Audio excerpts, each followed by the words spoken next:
Yo, it's your homeboy Kirosagi in the building. Welcome to episode 114 of One Piece Gist. In this episode, I'll be reviewing One Piece chapter 773. As usual with my reviews, we'll do a review first, which summarizes, my feelings towards the chapter, brief analysis, and afterwards we'll have a more in-depth discussion, which is usually much longer than the review. Anyways, let's start the review. This was a very good chapter of One Piece. It had action, it had comedy, there was story progression. The only thing it really lacked was depth. Apart from depth, it had pretty much everything I like about One Piece. This was a somewhat shallow chapter without spoiling things. Not too much happened. Basically, one main thing happened in the chapter. Of course, it breaks down into a sequence of events. But apart from that, a really solid chapter, and that is my review. So now we're going to move on to the discussion section, and it's going to be really laid back because the chapter came out a long time ago. So, I'm not too worried about getting early views and early new subs and all that kind of stuff. And the only real reason I'm doing this review is because the chapter was that good. You see, I don't do episode reviews, right? Because I don't want people who watch the anime to see my other reviews and get spoiled by the manga stuff. And just in general, it's not quite the same as when you know what's going to happen a few episodes after that. You know what I'm saying? I really like the sort of fresh appeal that the chapter reviews have because, I've seen 773, but I don't know what's going to happen in 774. But that's not the same as me reviewing a chapter that's like, 10, 20, 50, 100, chapters behind what's happening currently. So you could compare it to like a live reaction. That's sort of the epitome of what I'm trying to say. Even though I don't do live reactions, the entertainment value and it's a live reaction is definitely more precious than a reaction or a review or video or whatever of somebody who's read the thing or seen the episode several times over or whatever. You hopefully get the point, and I can move on without dwelling on this for too long. Another thing is this was originally supposed to be a discussion video, but I wasn't too happy with how the final recording was, so I wanted to redo it, but I wasn't able to redo it before the chapters came out. The chapter has come out, and I simply have to prioritize this over the discussion video so I can do my prediction video when next I have free time. And it is what it is. So excuse me for such a long digression from the topic, but now we're back on track, and we'll start a proper discussion. So as usual, we'll start with the cover story. Not much really, just to sort of recap of the events of the Jinbei cover story. Pretty much everything in this week's cover story is stuff, or in at least 773's cover story is stuff most of us already knew, and whatever you didn't know, you could sort of piece together. But I do appreciate that Oda isn't taken for granted, that there are people who won't who will let certain things go over their head, or they miss out on tiny little details. I appreciate that Oda makes sure that everybody's on the same page, which is really important because Oda is a very small person, as most of you may already know. So it's really important that he doesn't take things for granted. And for example, he can make a cover story just 2 chapters long and assume that you can put the pieces together, and shit like that. But whatever. Not much really happened, just a sort of verification of what happened throughout the cover story. And this seems like this will be the last, if not the second to the last chapter for the cover story. I'll probably have to do a video about my overall thoughts on the significance of the cover story, but I'll save that for another video because I can foresee this video being somewhat long, and I don't want it to be too long. As usual, I really don't like making long videos. So as stated in my brief review of the chapter, this chapter had all the things I really liked about One Piece. I liked the comedy, which we had from Hakuba clashing with Cavendish, and of course Bartolomeo fanboying. Now Bartolomeo fanboying, it doesn't always work for me, but it worked in this chapter. And that's the thing, I don't want Bartolomeo to become the next to Brook, which is why I don't want him to become a straw hat. Things need to happen in moderation. The whole Bartolomeo fanboying thing is going to get stale if Oda doesn't moderate it. You know what I'm saying? If you keep taking sugar, eventually you're gonna get used to it, and you build a tolerance, and then you need more sugar. Or you could use drugs as another example. People they get tolerance towards whatever they take for too long, and that becomes stale. And yeah, Bartolomeo, the character, that's really good, a really solid character, and I think it would be a waste if Oda abused him and he became a stale character. You know, that's not to say I don't want to see more Bartolomeo. I do, but I think we need a break after Dressrosa from Bartolomeo. That's just my opinion. And if we don't get a break from him, we need a break from Bartolomeo after the next arc or the next saga. You know, we can't have him forever. But you know what? Maybe he will change in ways that I'm not foreseeing. I don't know what Oda's gonna do, but you know, it's Oda.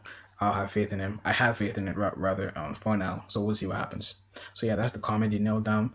The next thing was the emotional aspect. Now the emotional aspect mainly came from the comedy, and of course I totally got hyped when you know, we saw Bartolomeo embody his idol and role model Luffy, you know, with the Barry pistol. You know, I totally felt that punch. And just to put things into perspective, here's the way I see it, right? I put Bartolomeo's barriers above Admiral level armament haki, based on what we've seen from Admiral level armament haki. You know, it took 3 admirals to stop one of Whitebeard's earthquakes. It would have taken Bartolomeo, you know, just a barrier. You know what I'm saying? And he just like, we've never seen his barriers crack. Like they're ridiculous. They're pretty hacks. You know, we could argue that they have an infinite amount of strength, but you know, let's not go that far and start, you know, overanalyzing things. But the key point is his barriers are going to be stronger than armor and haki of any level, in my opinion. And yeah, just to get knocked by that, that's just poor Gladius, man. Like you gotta feel for him. You know, there goes his. He should be dead, but you know, it's One Piece. You know, Pell. Shout outs to my nigga Pell. But yeah, that punch, man, Barry no pistol. I totally felt it from an attack standpoint and from, you know, the sort of emotional build-up. I think Oda did this really well. You know, he used the initial explosion to get rid of Bartolomeo's top so that, you know, he's sort of bare-chested, and it makes it a lot more gritty, and it makes the punch, you know, feel much more realistic and less of a sort of flimsy, cartoonish punch, you know what I'm saying? And that is the genius of Eiichiro Oda. The final thing the chapter had was action, which, you know, I sort of segued into a little bit. So the Barry is definitely the height or the peak of the action. The rest of the action throughout the chapter wasn't all that good. I mean, Hakuba, we already know he's fast, so his speed feats weren't, you know, it's something I'm used to by now, you know, personally. So they didn't really do anything for me. Gladius, you know, he had like what, 1, 2, or 3 attacks, and none of them were really all that crazy. I was more impressed in the previous chapter when he was like making the floor explode, because that's the first time I saw it. You know, that was pretty cool. And the poisonous hair thing, you know, it really seems like an ass pull, but you know, it's Oda. I'll give him the benefit of the doubt. And I'm assuming that since Dellinger was part fisherman, maybe Gladius was also part fisherman. Maybe he's a sort of sea urchin hybrid. And for those of you who don't know, you know, sea urchins are poisonous, unless I'm mistaking the fish, in which case I made myself look like a fool. But that is my understanding and my memory. But yeah, he's like some kind of poisonous fish or whatever. That's the only thing I can really think of from the top of my head. But anyways, yeah, the action wasn't too crazy. It was entertaining. It was better than the other, you know, Don Quixote fights that we've had so far. And I am looking forward to the future chapters. And speaking of future chapters, you know, the way the chapter ended was pretty interesting with, you know, Robin and Kairos. And once again, this really reinforces the whole theory that Robin's going to give Kairos a leg, which I can definitely see happening.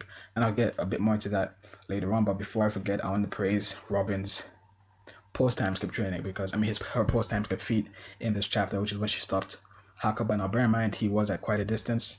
That's the first thing. And the second thing, but no, that's about the only thing really. But the key point is she can activate her powers really fast now, post-time skip. But I don't think she has observation haki yet, because she did need help from Zoro, either in Punk Hazard or in Fisherman Island. I can't quite remember, but he did save her. And if it wasn't Robin, it was probably Nami, but I think it was Robin. Anyways, I don't think she has observation haki yet, but who knows? I might be wrong. Well, another thing is, if she did have observation haki, she would have stopped Hakuba trying to attack her the second time around, instead of having Cavendish do it himself. You dig? So that's another thing to reinforce my theory that she doesn't have observation haki yet. But anyways, yeah, the Kairos thing, and I'll explain what's sort of self-explanatory. Kairos gets his leg back, so he's kind of you know, his old self. He's no longer sort of powered down. He's at his full power since he has a leg. So, you know, that kind of makes sense. But there's more to it than just that. and that is this. So far the Don Quixotes have been very underwhelming, including Gladius. Senior Pink, I don't know what order is gonna go with him, but that's for another video because I didn't make so many videos, man. But whatever. Yeah. The top ones, Treble, Diamante, Pika, I have them at supernova level. So and I don't like. My point is, Robin is not gonna beat the dude that Doflamingo expected to beat Luffy. Because if he expected Diamante to beat Luffy, then he has, he probably has Diamante on Law's level, but obviously not with as good a fruit. So, he would lose to Law. But, using Law as an estimate, I'm pretty sure Doflamingo, selected the right person to protect the Mirror and to take care of Luffy. And given Diamante's fruit, he's definitely a bad matchup for Luffy. Whether he's strong enough to beat Luffy despite the bad matchup, that's a different story, but I guess we'll see in the next few chapters. It really looks like we're going to have the Diamante fight next chapter. And yeah, more about that in my 774 prediction video.